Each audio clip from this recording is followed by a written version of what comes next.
29번 먼저 보고 그 다음 21번으로 들어갈까요?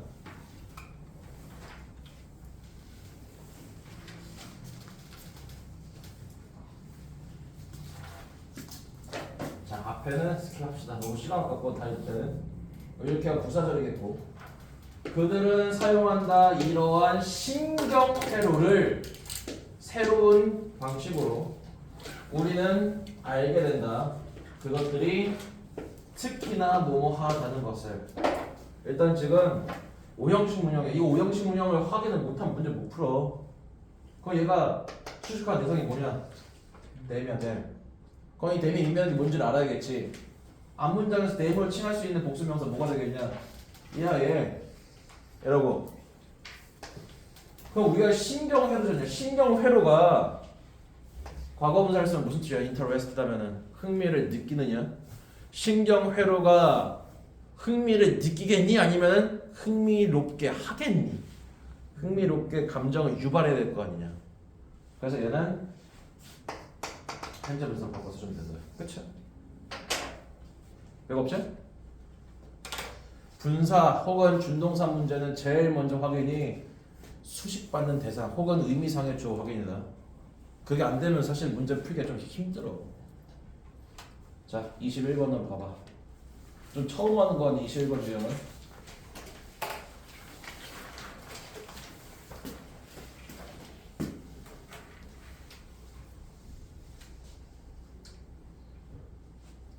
자, 21번 유형은 이게 밑줄 친 단어의 의미 한 줄의 밑줄은 문제라고 하는데, 이 밑줄에 단서가 있기는 해. 단서가 있긴 하나 보통 어려운 단서 줄 때가 많다. 한글이 올라갈수록 이 경우가 좀 더 심해지거든. 일단 이게 무슨 의미인지 아는 사람? 잘 모르겠지? 근데 우리 이 단어는 알지 않니?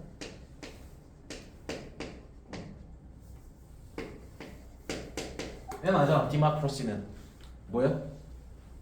무슨 주의라고 해? 민주주의.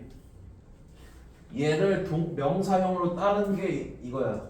우리가 뭐뭐제이션이 하면은 뭐뭐화라는 의미가 된다. 그건 democratization 하면 뭐가 되겠냐? 민주화야. 근데 이거를 단어를 아는 사람 그다지 많지 않을 거야, 사실 실질적으로는. 그죠? 알면은 힌트 되게 센 거야, 사실 이게. 근데 모를 때가 많단 말이야. 이 유형이 밑줄 친 걸 단어가 되게 약간 좀 추상적이거나 어려운 단어를 줄 때가, 혹은 비유를 조금 사용하는 경우가 되게 많이 섞여 있어. 그럼 뭐여서 이거 문제 못 푸는 거 아니에요? 아니, 몰라도 풀 수는 있어요. 그러니까 우리가 저 밑줄 친 부분에 어떤 사전적인 의미의 해석이 가능하면은 굉장히 사실 그 사람의 언어적인 감 자체가 좋은 사람이야. 근데 만약에 안 된다 하면은 이 문제는 그냥 빈칸 문제 생각하고 문제 풀어요. 아니, 그냥 빈칸 문제 혹은 주제 유형이라 생각하고 문제를 풀어주면 돼요. 알죠? 그래서 얘를 그냥 해석하면은 우리가 파이낸스가 뭐냐? 돈이야, 돈. 혹은 재정. 파이낸싱 하면은 돈을 갖다 끌어오는 것, 그런 의미거든. 그럼 어떤 사업체에 돈을 끌어오는 것의 민주화, 그런 의미야. 그럼 우리가 보통 이제 민주화라는 건 보통 뭐를 상징하는 표현이냐? 민주화, 평등이야, 평등. 그럼 얘를 사전적인 의미 해석하면은 돈을 끌어오는 것에 어떤 평등하게 하는 것. 그럼 우리가 평등이라는 거는 차별이 있는 거야, 없는 거야? 없는 거야. 그건 누구나 다 돈을 할 수 있게 하는 것, 이 의미로 완성이 되기는 해. 근데 너네가 시험 문제 풀 때 그거를 끌어올 만한 시간적 여력이 그다지 많지가 않아, 현실적으로는. 그래서 그냥 빈칸 문제를 생각하고 문제를 좀 풀어봅시다. 이 정도는 사실은 단어를 좀 쉽게 준 거야. 쉽게 준 거야, 이 정도는. 자, 크라우드 펀딩이라는 것은 새로운, 그 다음에 더 협력적인 방식이다. 어떤 방식이야? 이게 시큐리티가 보안이잖냐. 그 시큐하면은 뭐 보안하다 그게 아니야. 시큐는 전혀 상관없어요. 확보하다. 어떤 자원의 돈 같은 거를 확보하다는 의미다. 우리가 알고 있는 그 시큐리티 보안 그거랑은 전혀 상관이 없다고. 어떤 프로젝트를 위하여 돈을 확보하는 새로운 그 다음에 더 협력적인 방식이다. 크라우드 펀딩이라는 게. 되나? 이거 아는 사람 어디 있냐? 얘가 뭔지 설명해 주는 거야. 아 얘는 무언가 협력적인 방식이다. 돈을 이끌어오는. 됐죠? 다음 그것은 뭐 이시 의미하는 건 앞에 있는 크라우드 펀딩을 칭하는 거예요. 자, 크라우드 펀딩이라는 것은 사용될 수가 있다. 다양한 방식으로. 이를테면은 지불을 요구한다든지 뭐에 대해서 가치 있는 원인으로 anywhere 어디서든지 그 다음에 in the world 세계에서 그 다음에 이렇게가 병렬 구조예요. 어떤 뭐 기부를 요구한다든지 아니면 자금을 만들어냈는지와 같은 어떤 프로젝트를 위하여 기부자들과 함께 그리고 나서 그 프로젝트의 파트너가 되어버리는. 되나? 자, 다시 천천히 해봐. 크라우드 펀딩이라는 거는 다른 방식을 칭한다. 이를테면은 기부를 요구한다든지 뭐에 대해서 기부를 요구하는 거야? 어떤 가치 있는 어떤 근거에 대해서 어디서든 세계 그 다음에 자금을 만들어낸다든지 뭐에 대해서? 프로젝트에 대해서 누구와 함께? 기부자들과 함께. 그런데 그 기부자가 나중에는 뭐가 되는 거냐? 프로젝트의 어떤 파트너가 되는 것이다. 우리가 이제 회사에 그런 거 있잖아. 그 뭐라고 해야 되냐? 주주라는 거 있죠. 주주는 어떤 사람들이니? 회사에 뭔가 투자를 하고 자기 투자한 만큼 돈을 받는 사람들이잖냐. 그러니까 어떤 프로젝트에 대해서 기부를 하는 사람들은 결국은 그 프로젝트의 파트너가 되는 거예요. 그래서 그 프로젝트가 잘 되면은 그만큼 돈을 받는 거고, 망하면요? 뭐 어쩔 수 없는 거지. 투자에는 늘 리스크가 따르기 마련이니까. 그죠? 자, 다음. 자, in essence, 본질적으로 크라우드 펀딩이라는 것은 퓨전, 많이 들어봤지? 퓨전이 뭐냐? 융합 혹은 섞이며. 크라우드 펀딩이라는 것은 융합이다. 뭐와 뭐의 융합이야? 소셜 네트워킹과 벤처, 캐피털이 자본이라는 얘기가 있잖아. 수도. 캐피탈이 그 서울의 아니, 한국의 수도인 그 서울. 물론 캐피탈 수도라는 의미도 있지만 캐피털의 자본이라는 의미를 쓸 때가 많다. 그 다음에 뭐뭐 리즘 하면 무슨 주의가 돼. 캐피털리즘은 이제 자본주의야. 벤처 자본주의의 어떤 융합을 말한다. 자, 너 여기까지 뭐 읽었냐? 뭐 읽었어? 크라우드 펀딩이 뭐이다라는 걸 읽은 거야. 크라우드 펀딩이라는 건 뭔가 돈을 모으는 그런 수단이라고. 근데 그 돈을 모으는 수단인데 기존의 것과 똑같냐? 다른 방식이야. 다른 방식. 다른 방식의 돈을 모으는 이끌어내는 그런 방식이라고. 다음. 이제 똑같이 뭐랑 똑같이? 소셜 네트워크가 기존의 규칙을 다시 쓴 것과 똑같이 뭐에 대하여? 사람들이 서로 소통하는 방법에 대해서. 좀 적어.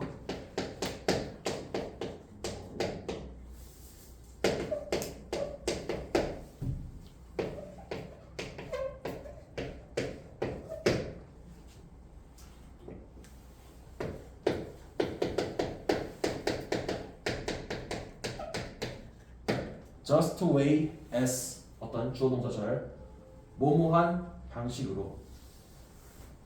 근데 여기에는 더 same이 들어가는데요. 그럼 여기에다가 더 same의 의미를 더해서 해석해봐. 그럼 뭐가 되겠냐? 뭐뭐한 똑같은 방식으로요. 그래서 뭐한 똑같은 방식으로 소셜 네트워크가 다시 쓴 똑같은 방식대로 뭐를 다시 썼어요? 기존의 규칙을. 우리가 기존의 규칙을 새로 썼다는 얘기는 기존의 규칙을 뭐 했다는 얘기야? 갈아엎었다는 얘기야. 판을 뒤엎었다는 얘기야. 뭐에 관하여? 사람들이 서로 소통하고 의사소통하는 방식에 관하여. 그러니까 우리가 흔히 말하는 뭐 SNS 있잖냐, 소셜 네트워크라고 하는 거. 그냥 왜 소셜 네트워크가 나오기 전에는 사람들이 커뮤니케이션을 어떻게 했어요? 전화로 한다든지 뭐 문자로 한다든지 아니면은 뭐 메신저로 한다든지. 근데 우리가 SNS가 나오면서 그 의사소통하는 방식이 달라졌잖아.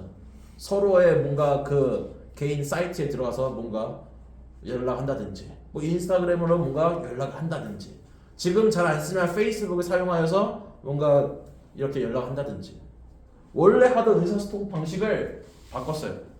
그러한 것처럼 자 그러면 똑같은 방식이라고 했어. 지금 소셜 네트워크가 서로 소통하는 방식을 바꿨다고 했지 않냐. 그러면 커뮤니케이 앞에서 실컷 말하는 크라우드 펀딩도 지금 뭐 했다고 했죠? 뭐 하는 방식이라고 했어요? 자금을 확보하는 방식이라고 했지. 근데 크라우드 펀딩이 이전과는 분명히 뭔가 다른 어떤 방식을 제시를 했을 거야. 크라우드 펀딩은 모든 어떤 형태에 있어서 잠재력을 지닌다. 뭐 할 잠재력을 지냐? 규칙을 다시 쓸 잠재력을 지닌다. 뭐에 대한 규칙이야? 사업체랑 프로젝트들이 돈을 얻게 되는 방식에 있어서 미래에 그런 규칙을 다시 쓸 잠재력을 가지고 있다. 즉 크라우드 펀딩도 뭐 한다는 얘기야? 굉장히 큰 차이, 큰 변화를 불러올 수가 있다고.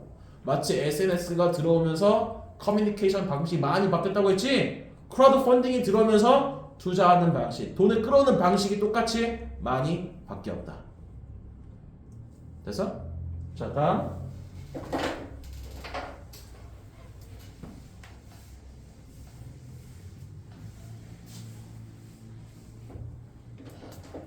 자, 크라우드 펀딩은 보여질 수 있다. 뭐로 보여질 수가 있어요? 그 사업체가 돈을 끌어내는 것의 민주화로서 보여질 수가 있다. 뒤에 읽어보면 instead of 뭐뭐 대신에잖아. 제한을 두는 대신에 어디에 제한을 두는 거야? 돈을 끌어오는 것에. 그리고 또 뭐 allocation 하면 뭔가 돈 같은 거를 이렇게 부여하는 어떤 할당 같은 그런 의미다.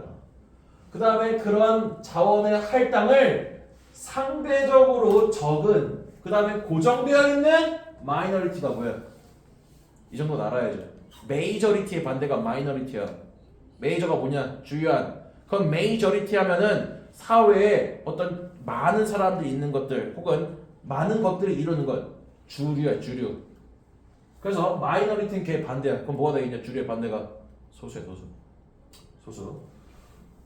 작은 고정되어 있는 소수에게 제한을 하는 것 대신에 뭐 크라우드 펀딩은 힘을 부여한다. 모두가 이제 여기서부터 여기까지 보였구나. 크라우드 펀딩은 인터넷에 연결되어 있는 모두에게 뭐 할 수 있는 힘을 부여해. 접근할 수 있는 힘을 부여한다. 어디에? 집단 지성과 어떤 용돈에 모든 이들에. 근데 어떤 모든 이들이야? 인터넷에 연결을 하는 모든 이들. 그럼 우리가 뒤에 문장을 보니까 사실 이 문제는 앞에 무슨 의미인지를 몰라도 문제는 풀 수 있어. 이것만 해석을 잘해도 문제를 풀 수가 있다고. 자, 이거 대신에 크라우드 펀딩은 이거 한다 아니냐? 우리가 지금 관심 있는 대상은 뭐야? 크라우드 펀딩에 관한 거야. 크라우드 펀딩에 대한 거. 크라우드 펀딩은 민주화로서 여기신다고 했지? 우리가 관심 있는 거 이 인스티드 오브는 관심 대상이 아니야. 왜냐? 우리가 크라우드 펀딩이 이미 나와 있는 문장 여기잖아. 자 봐. 크라우드 펀딩은 인터넷에 연결되어 있는 모든 사람들을 다 접근할 수 있게 한다. 다 접근할 수 있게 한다. 모든 이한테 다 할 수 있게 한다. 아까 저 민주화 그다음에 민주화라는 거는 평등이랑 관련되어 있다고 했잖아. 그러니까 우리가 평등이라는 거는 많은 사람들이 할 수 있게끔 하는 거에 의미로도 연결이 가능해. 그래서 여기 있는 이 민주화의 의미가 밑에서 이 부분을 칭하는 거야. 모든 이들한테 뭔가를 할 수 있게 한다. 아니? 그래서 조금 지울게. 제대로 좀 써야 되니까. 여기 있는 이 부분의 의미는 결국에는 여기서부터 여기까지의 의미에 가장 가까울 것이다. 모든 이들이 할 수 있게 한다. 그거랑 가장 가까운 걸 골라봐라. 자, 1번. 더 많은 사람들이 뭐 사업에 돈을 대는 거를 할 수 있다. 그 다음 2번. 더 많은 사람들이 새로운 상품을 발달하는 데 참여시킬 수 있다. 그 다음 크라우드 펀딩은 기존의 어떤 자금 도달 방식을 강화시킨다. 너네가 딴 건 모르겠지만 3번 고른 사람은 정말 이거 지금 하나도 이해 못했다는 얘기야. 크라우드 펀딩은 기존의 어떤 자금 조달 방식과 분명히 뭐라고 했어요?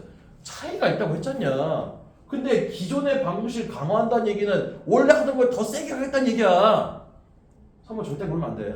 그 다음 크라우드 펀딩은 소셜 네트워크가 keep A from ing 뭐니? A가 뭐뭐 하는 걸 keep이 막다라고 해석해야 돼. 여기서는 keep을 유지하다 해석하면 절대 안 돼. 구문이잖냐. A가 뭐뭐 하는 걸 막다. 크라우드 펀딩은 소셜 네트워크가 자금을 촉진시키는 것을 막는다. 4번 고른 사람이니? 없길 바란다. 말이 안 돼. 뭔 소리지? 그 다음 인터넷은 도와준다. 회사의 직원들이 서로 상호작용하도록 도와준다? 이게 지금 투자랑 뭔 상관이냐? 그래서 답은 1번이야. 더 많은 사람들이 사업체에 돈을 댈 수 있는 거를 참여할 수 있다. 얘가 왜 나온 거냐면은 여기서부터는 문제는 푸는데 그다지 중요하지 않았던 이 부분이 있어요. 얘가 대신되잖아요. 만약에 우리가 instead of A 그 다음에 주어 동사가 있으면은 여기 있는 뒤에 있는 절의 내용이 B야. 그러면은 무조건 이거는 instead of 뒤에 있는 A 내용과 뒤에 있는 주절 주어 동사 이 내용이 무조건 대조가 돼야 돼요. A 대신에 B 한다거든. A에 지금 뭐가 있는 거냐면은 자 자본을 그 다음에 할당을 소수의 작은 그 다음에 고정되어 있는 소수한테 준대. 근데 우리가 인터넷은 많은 사람들이 하는 거잖냐. 많은 사람들한테 전부 다 접근 권한을 준댄다. 그럼 우리가 A에 들어가는 게 소수예요, 소수. 그럼 B에 들어가고 인터넷을 할 수 있는 사람들은 뭐가 되냐? 다수야, 다수. 다수라고. 그래서 이 다수라는 거 활용하면은 많은 사람들이 뭔가 투자를 할 수 있게 된다. 이 연결된다. 만약에 이 문제 어떤 단서를 아무것도 못 찾았어요. 밑줄 친 단어 의미는 아무것도 모르겠어요. 그럼 크라우드 펀딩의 어떤 특징을 갖다가 찾아줘야 돼. 크라우드 펀딩의 특징은 뭐라고 했어? 새로운 방식이다. 근데 그것만 찾기는 조금 곤란해. 크라우드 펀딩이 어떤 특징이 있니? 여기서 여기 크라우드 펀딩이 의미하는 게 있는 문장이 여기라고 했잖냐. 여기에 있는 의미가 아마 여기에 있는 의미에 가장 가까울 것이라 빈칸 문제를 생각하고 문제를 풀었어야 됐어요. 네? 그래서 답은 1번이 되겠고 다음 32번.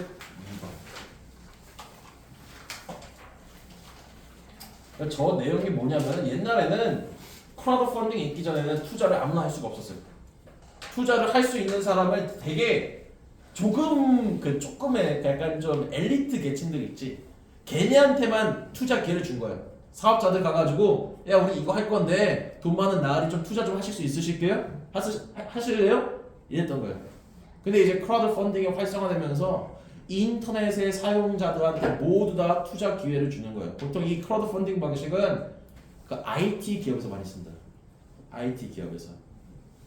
우리가 뭐 너네가 아는지 모르겠지만 배틀그라운드라는 게임이 있어요. 많이 봤지? 아니면 들어봤지?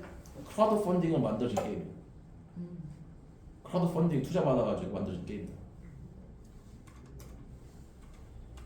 자 다음 32번.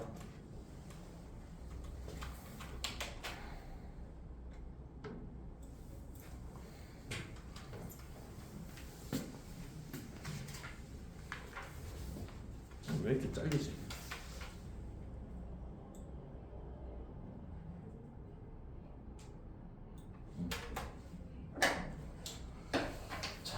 뒷칸을 읽어보면은 이러한 상장이냐? 사례지. 이러한 사례는 보여준다. 역할을. 근데 뭐뭐가 우리가 플레이인 하면은 우리가 역할을 하다야. 뭐뭐가 역할을 한다라는 것을 보여준다. 뭐 하는 데 있어서 네이처가 자연 아니라 뭐가 있니? 본질. 관계의 본질을 determine 결정하는 데 있어서 뭐랑 뭐 사이에 두 가지 상품이나 서비스 사이에 관계의 본질을 결정하는 데 있어서 뭔가 역할을 한다. 그럼 이거를 보고 우리가 확인해야 될까 뭘까?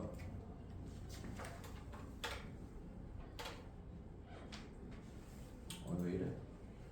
여기서 이러한 사례가 뭔지를 좀 찾아야 되지 않을까? 뭐 이런 사례가 뭐가 되겠니? 뭐 위에 있지 않을까? 그럼 우리가 이러한 앞에 있는 어떤 상황을 읽고 이 상황이 어떤 상황인지 갖다 여기다 쫙 맞춰주라는 얘기야. 근데 아마 여기에는 뭐가 있겠냐? 어떤 두 가지 상품이나 서비스 관계의 본질을 다루는 무언가가 있을 거야. 그래서 뭔가 상품의 혹은 서비스의 관계의 본질을 결정하는데 뭐가 결정하는지 찾아보라는 얘기야. 우리가 원하는 건 이거야. 뭐가 상품 혹은 서비스의 본질을 결정하는가.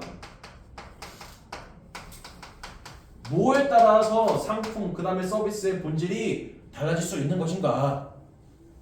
됐어? 자, 이제 읽어봐. 그 모바일 디바이스, 뭐 스마트폰이라든지 태블릿이라든지 그 이렇게 동격이야. 그 다음 얘가 동사 의동문이잖아. 그러니까 얘가 뭐가 되겠지? 자, 스마트폰과 태블릿과 같은 다양한 유형의 모바일 장치가 뭐 하거나 뭐 할까? 이미 아는 사람? 물론 어려운 단어는 아니야, 솔직히 저 정도는. 우리가 substitute가 뭐냐? 대체하다야. 그러니까 동사는 아닐 거 아니냐? 명사야. 대체제야, 대체제. 그 다음 complement가 뭐니? 보완하다 혹은 보충하다. 얘 동사 아니야. 얘는 보완제라는 뜻이야. 경제 용어야. 경제 용어. 대체제, 보완제. 스마트폰과 그 다음에 태블릿과 같은 그런 모바일 장치가 대체제일까 아니면은 보완제일까? 근데 사실 이 단어를 모르지만 문제를 푸는데 그다지 지장은 없어요. 진짜요? 저거 문제 푸는데 그다지 지장이 없다고. 자, 한번 탐구해보자. 이 문제를. 이 문제가 의미하는 게 뭘까? 스마트폰과 태블릿이 이거냐 이거냐. 뭐 함으로써? 만델린과 알렉산드라의 어떤 사례를 생각해 봄으로써 이 연구를, 이 어떤 물음을 탐구해보자. 근데 이제 만델린과 알렉산드라가 누구냐면은 다시 동격이야. 두 명의 사용자야. 이러한 장치들에. 이러한 장치가 의미하는 건 뭘까? 앞에 있는 얘겠지. 모바일 장치. 다음. 자, 만델린은 그녀의 태블릿을 사용한다. 뭐 하기 위해서? To take note. 필기를 하기 위해서. In class. 수업 시간에. 다음. 이러한 필기들은 조금 약자를 썼는데 뭔지 모르겠죠. 근데 너네 보통 이런 거 많이 들어보지 않냐? 싱크로율 높다. 많이 들어봤지? 우리 싱크로율이 높다는 얘기가 무슨 뜻이냐? 많이 비슷하다는 얘기야. 그래서 사실 이게 정확하게는 비슷하다가 아니라 좀 어려운 말이죠. 동기화하다. 싱크로나이즈가. 동기화가 많이 되어 있다는 얘기는 많이 비슷한 걸 칭하는 거예요. 여기는 얘가 싱크로나이즈라는 어떤 단어를 갖다 축약 형태야. 근데 모르잖아. 그래? 그럼 모르면 그냥 넘어가면 되지 않을까? 굳이 이거 단어 의미를 너무 곰곰이 생각하려고 하면 안 돼. 독해할 때. 이러한 필기는 뭐 되어 있다. 그녀의 스마트폰의 무선으로. 이게 지금 태블릿을 쓴다고 했지. 그죠? 태블릿을 필기하기 위해 쓴다고. 근데 그 태블릿에 쓴 필기가 그녀의 스마트폰에 무선으로 뭐뭐 되어 있다. 다음 뭐를 통하여? 클라우드 컴퓨팅 서비스라는 걸 통하여. 근데 그것이 만델르마 하여금 복습할 수 있게 한다. 그녀의 필기를 그녀의 스마트폰으로. 뭐 동안에? During the bus trip home. 집으로 가는 버스 여정 동안에. 되니? 그래서 첫 번째, 만델린이라는 애는 지금 스마트폰과 그 다음에 태블릿을 둘 다 쓰고 있지. 둘 다 쓰고 있어. 물론 어떻게 쓰고 있는지는 조금 잘 모르겠으나 확실한 거는 태블릿은 필기하는 데 쓰고 있어요. 그 다음에 지금 집에 가는 길에는 지금 뭘 보고 있냐? 태블릿을 보고 있는 게 아니라 뭘 보고 있어요? 스마트폰을 보고 있다는 얘기야. 스마트폰으로 복습을 하고 있다고. 여기서 우리가 얘 때문에 살짝 의미를 좀 잘 모를 수는 있으나 이 정도는 확인이 가능해. 분명히 스마트폰과 뭐 태블릿의 용도가 뭐 다르다. 그건 파악할 수 있잖아. 그죠? 다음 이번에는 요즘 두 명의 사람이 있다고 했잖냐. 만델린 그 다음에 알렉산드라. 두 번째 사례는 뭐냐. 알렉산드라라는 애는 사용한다. 그녀의 핸드폰과 태블릿을 둘 다 뭐 하기 위해서? 인터넷을 서핑하기 위해. 보통 너네들이잖아. 아 물론 나도 포함해서. 핸드폰 그 스마트폰이나 그 태블릿을 인터넷 서핑용으로 써. 뭐 유튜브 보는 용도로. 그 다음에 이메일을 쓰기 위해. 그러니까 소셜미디어를 확인하기 위해서요. 둘 다 똑같이 쓰고 있다고. 다음 이런 장치 둘 다 알렉산드라가 온라인 서비스에 접근할 수 있게 한다. 뭐 할 때? 그녀가 데스크탑 컴퓨터에서 멀어질 때. 데스크탑 컴퓨터 집에서 사용하는 컴퓨터야. 그래서 집에 없으면은 핸드폰이나 아니면은 태블릿으로 뭔가 서핑 같은 거 하는 거. 다음 뒤에 자, 얘 만델린에게는 스마트폰과 태블릿이 뭐가 되냐? 여기 나와 있는 얘 있잖아. 컴플리먼트가 된다. 그 다음에 그녀는 더 큰 기능성을 그녀의 두 가지 장치로부터 얻는다. 그들이 함께 사용될 때. 다음 두 번째 그 핸드폰과 그 다음에 태블릿을 똑같은 그 유튜브 보는 약간 그 인터넷 서핑하는 데 사용하는 알렉산드라에게는 그것들이 substitute가 된다. 핸드폰과 태블릿이 둘 다 수행한다. more or less가 하나의 단어야. 다소 the same function 똑같은 기능을 수행한다. 알렉산드라의 인생에서. 자, 정리를 해봐.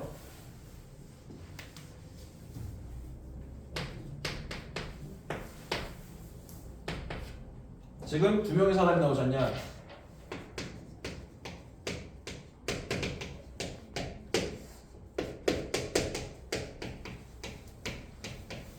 얘는 지금 스마트폰과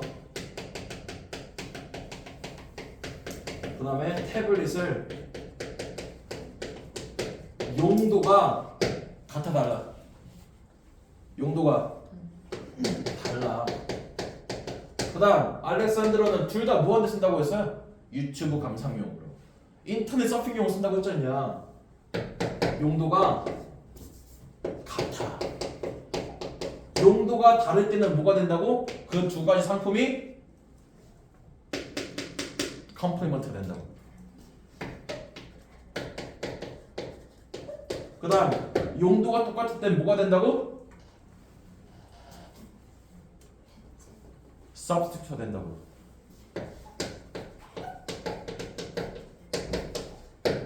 내가 이 문제 저 두 단어 몰라도 풀 수 있다고 했죠.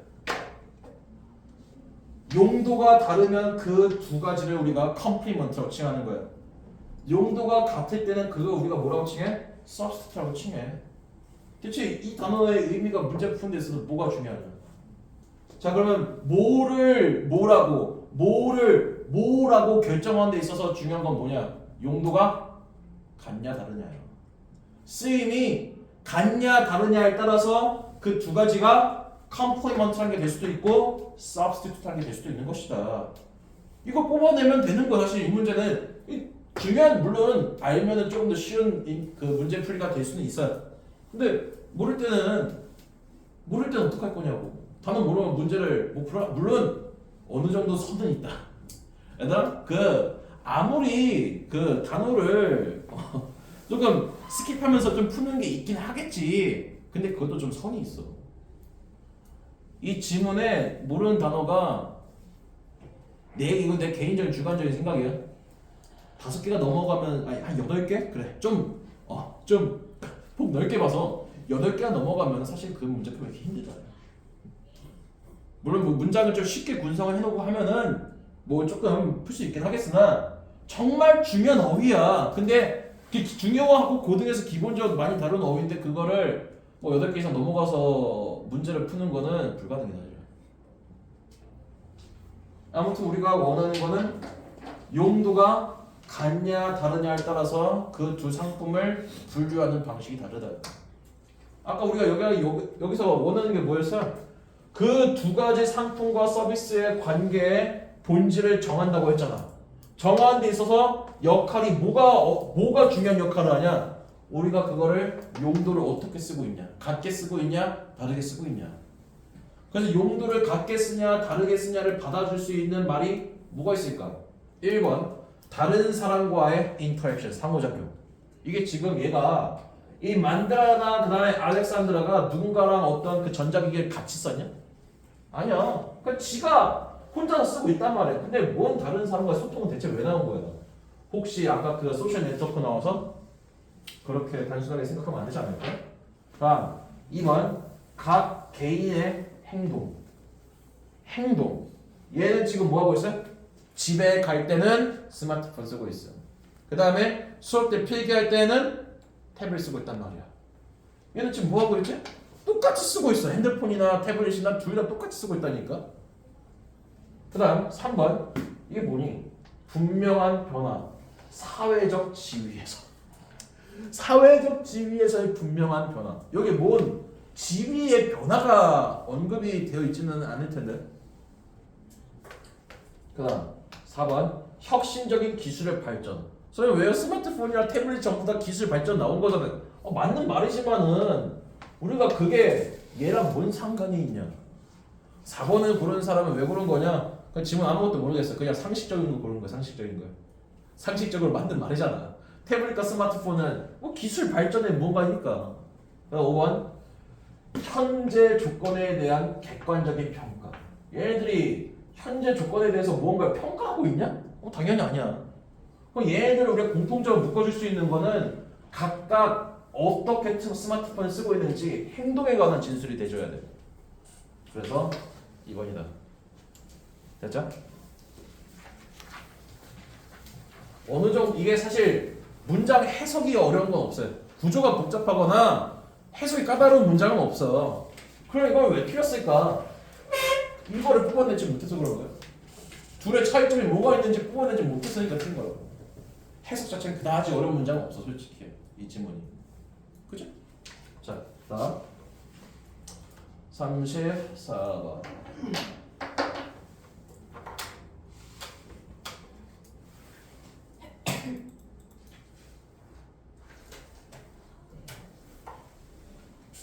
말이 나온 김에 야 그러면 우리가 뭐를 보완제라고 할까? 뭐를 보완제라고 할까? 서로 같이 사용할 때 시너지가 나는 거 우리가 보완제라고 한다. 그러니까 대체제는 뭐냐?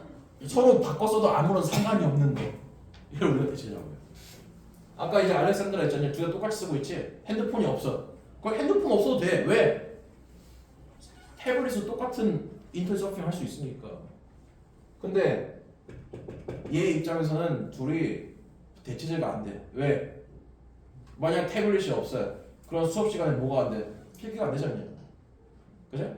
그 다음에 만약에 스마트폰이 없어. 그럼 집에 가는 길에 복습이 안 돼. 서로 다른 기능을 수행하기 때문에 하나가 없으면 뭔가 문제가 발생하는 거예요. 34번.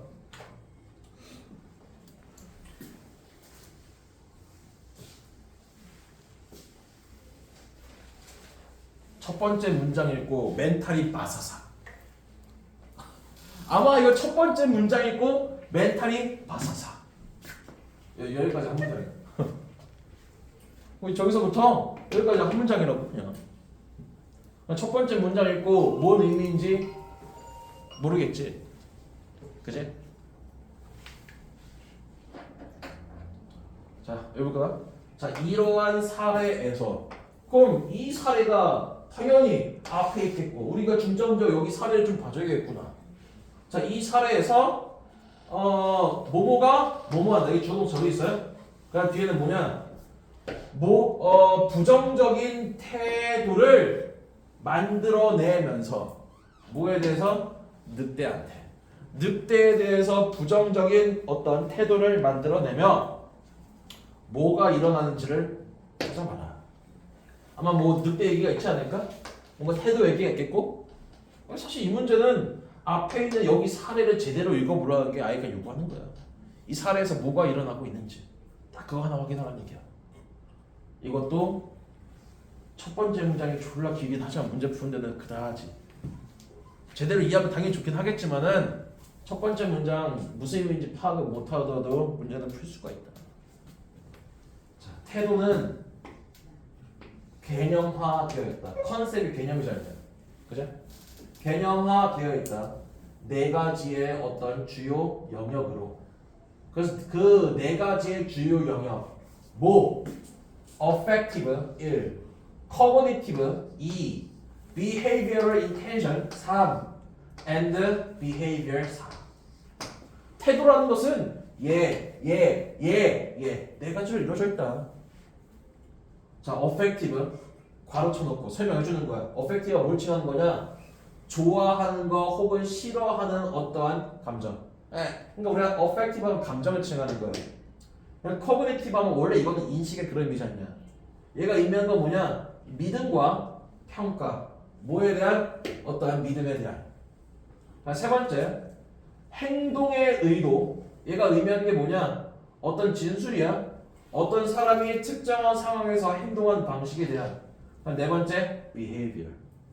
사실 여기서는 우리가 정확한 의미인지는 잘 태도가 여기 있는 것들이 뭘 의미하는 정확하게는 알 수는 없으나 네 가지로 구성되어 있다. 그 정도만 그냥 캡처하고 넘어가도 사실은 별 문제 없거든. 응? 태도는 네 가지로 이루어져 있다. 다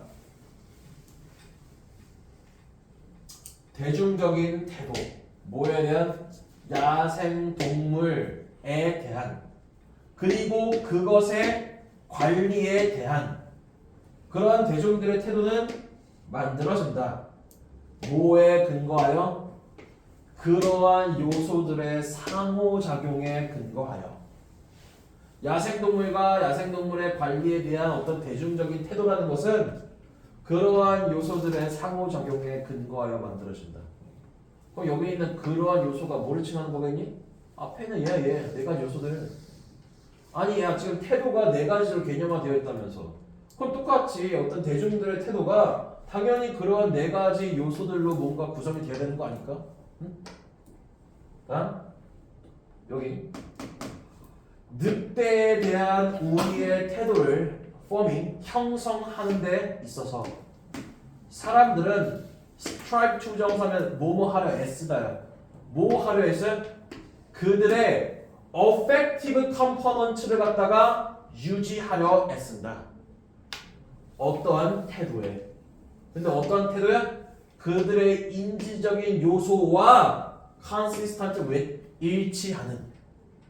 다시 야생동물의 어떠한 태도, 늑대에 대한 우리의 태도를 형성하는 데 있어서 사람들은 affective 요소를 지키려 한다. 어떤 우리의 태도에. 근데 어떤 태도야? 인지적인 요소와 일치하는. 아까 태도가 1, 2, 3, 4가 있다고 했지? 여기서 지금 뭐랑 뭐가 언급되어 있어요? affective랑 그 다음에 cognitive가 언급됐지 않냐? 얘 있지 않냐? 얘를 지키려 한다고. 근데 얘를 뭐에 일치시키냐면은 cognitive한 것에 일치시킨다고. 너네 첫 번째 문장이 무슨 의미인지는 모르겠으나 네 가지 요소가 뭐가 있다라는 건 확인이 어려운 게 아니잖니. 그지? 이 네 가지 중에 affective 그 다음에 cognitive를 갖다가 말해. 늑대에 대한 태도는 affective한 요소를 유지시키는 것이다. 근데 어떻게? cognitive한 요소랑 일치시켜서. 자, 예를 들어서 나는 싫어한다. 늑대를.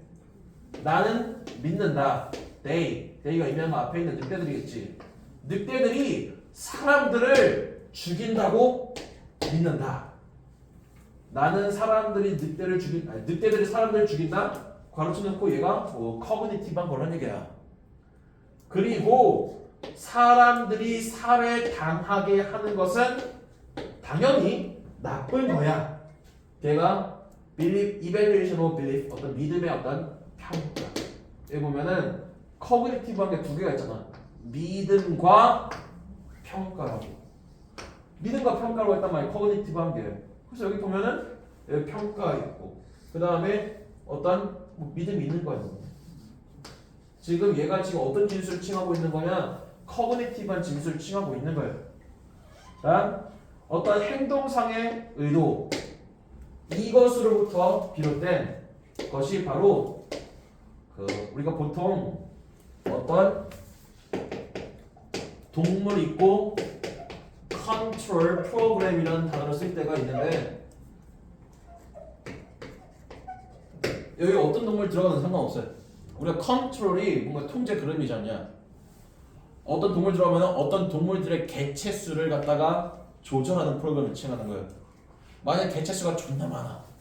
그럼 여기 만약에 모기 새끼가 있다고 하자. 그럼 우리가 모기 컨트롤 프로그램은 어떤 프로그램일까? 모기 개체수를 줄이려는 아니면 늘리려는 프로그램을 칭하는 거예요. 반대로 여기에 되게 개체수가 적은 프로그램이 있어요. 예를 들어 멸종위기종. 멸종위기종 컨트롤 프로그램은 그럼 무슨 프로그램이 되겠니? 개체수를 증가시키는 프로그램을 칭하는 거예요. 그래서 이것에서 나오는 어떤 행동상의 의도가 뭐냐면은 늑대 컨트롤 프로그램에 지지를 보내는 것이야. 지금 앞에 나와 있는 걸 봐봐. 지금 늑대에 대한 어떤 태도를 가지고 있어요? 좋아, 안 좋아?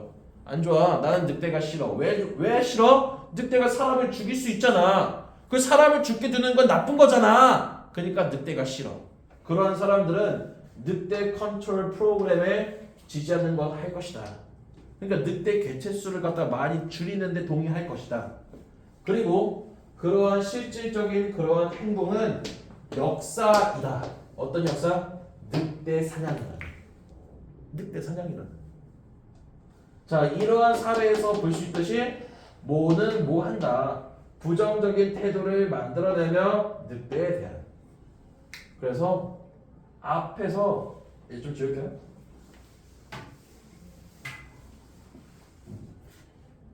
그래서 여기서부터 어디까지냐? 여기까지가 이 this example이 칭하는 그 사례가 된다고.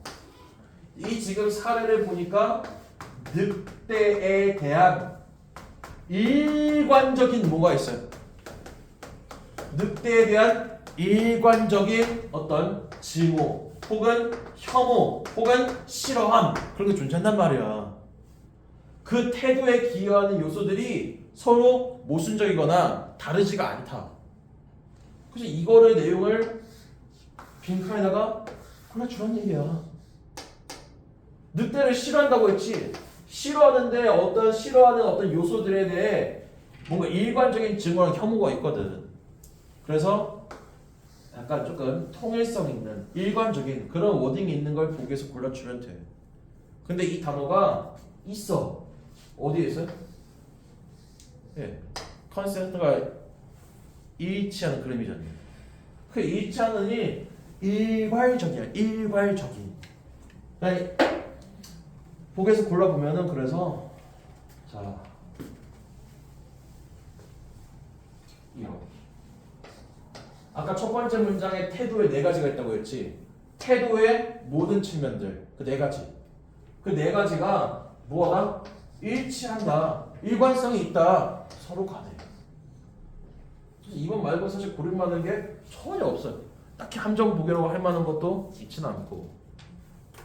첫 번째 문장이 너무 길고 무슨 말 한지는 모르겠으나 거기서 우리가 네 가지가 있다라는 건 어렵지 않잖아. 태도는 네 가지가 있다. 그다음 그 태도 네 가지를 갖다가 늑대에 대한 태도로 예시를 들어서 설명한단 말이야. 늑대 어떠니? 싫어요. 늑대 왜 싫어하니? 늑대 사람을 죽일 수 있잖아요. 늑대 사람을 죽이는 게 왜 떠서? 사람을 죽이는 건 나쁜 거잖아요. 사람을 죽이는 건 나쁜 것이니까 늑대를 갖다가 뭐 해야겠니? 다 죽여버려야 돼요. 일관적인 어떤 진술을 만들고 있단 말이에요.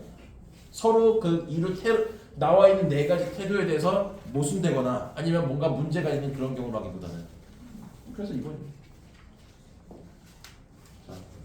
37번은 다 풀 수는 없을 것 같고 뭐 궁금한 걸까?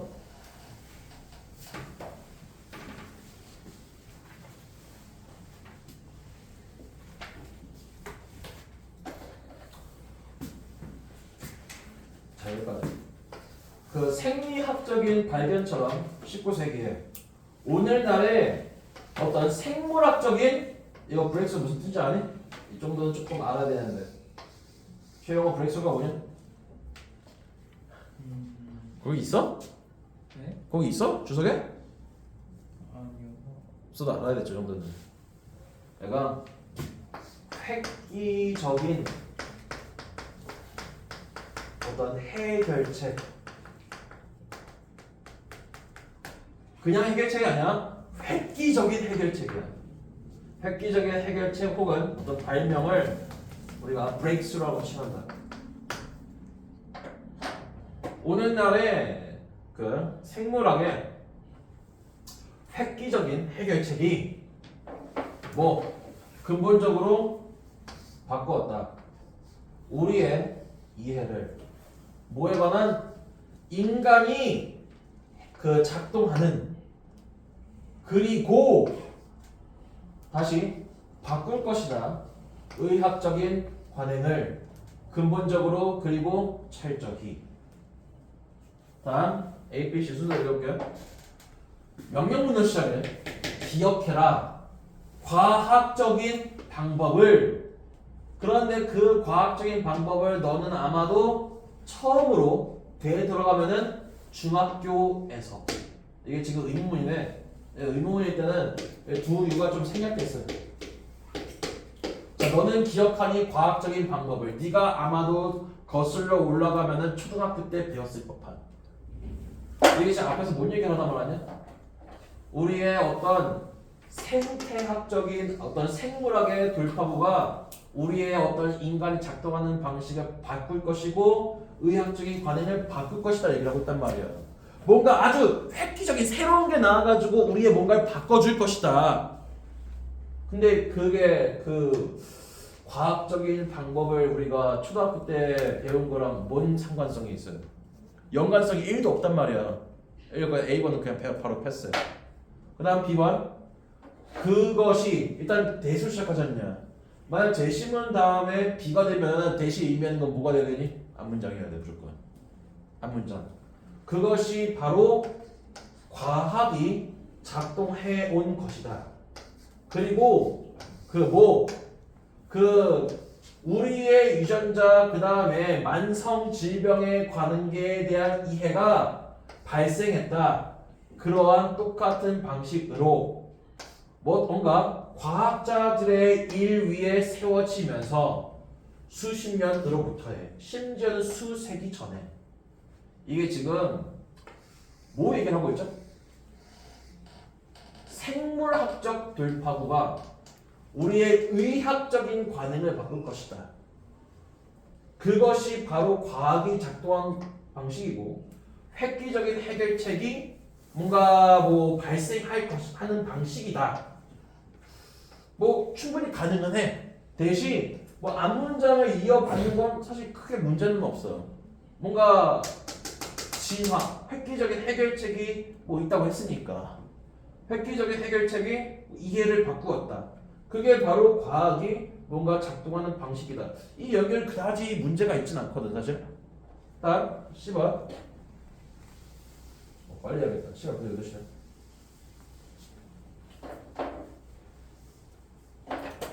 획기적이라는 단어. 이거 어딨지? 제 실무에 있다. 획기적이라는 단어는 그러나 암시한다. 뭘 암시해?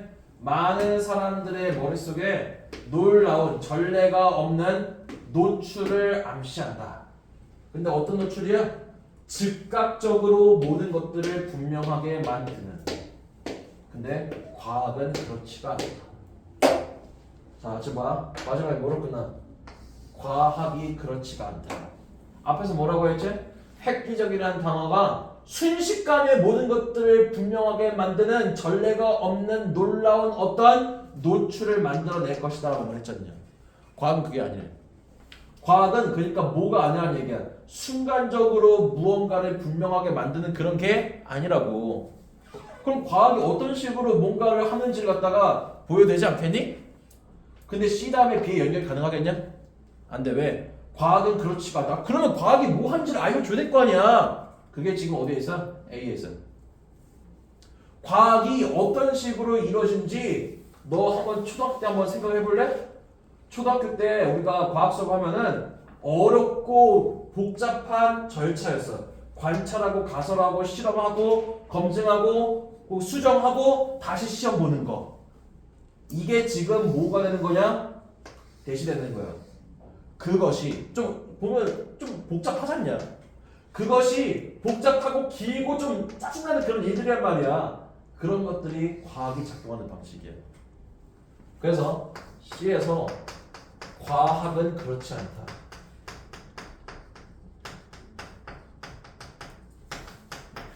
그래서 A번에서 지금 뭐냐? 그 과학의 특징을 뭐를 통해 보여주고 있어? 어린 시절 그 수업을 통해서 독자로 하여금 상기시킨단 말이야. 그리고 그 이러이러했던 거 기억나지? C에서 이제 B에서 그걸 말해줘. 과학은 너가 겪은 것처럼, 너가 학창 시절에 겪은 것처럼 뭐 하는 게 이루어진 게 아니라면은 순식간에, 그 다음에 갑자기 발달한 게 아니다. 수세기 혹은 아니 수십 년 혹은 심지어는 수세기간에 걸쳐서 발견되는 혹은 발명되는 것이다. 자, 여기까지 합시다.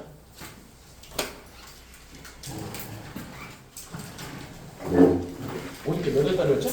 11월 달이라 다음 번에는 20.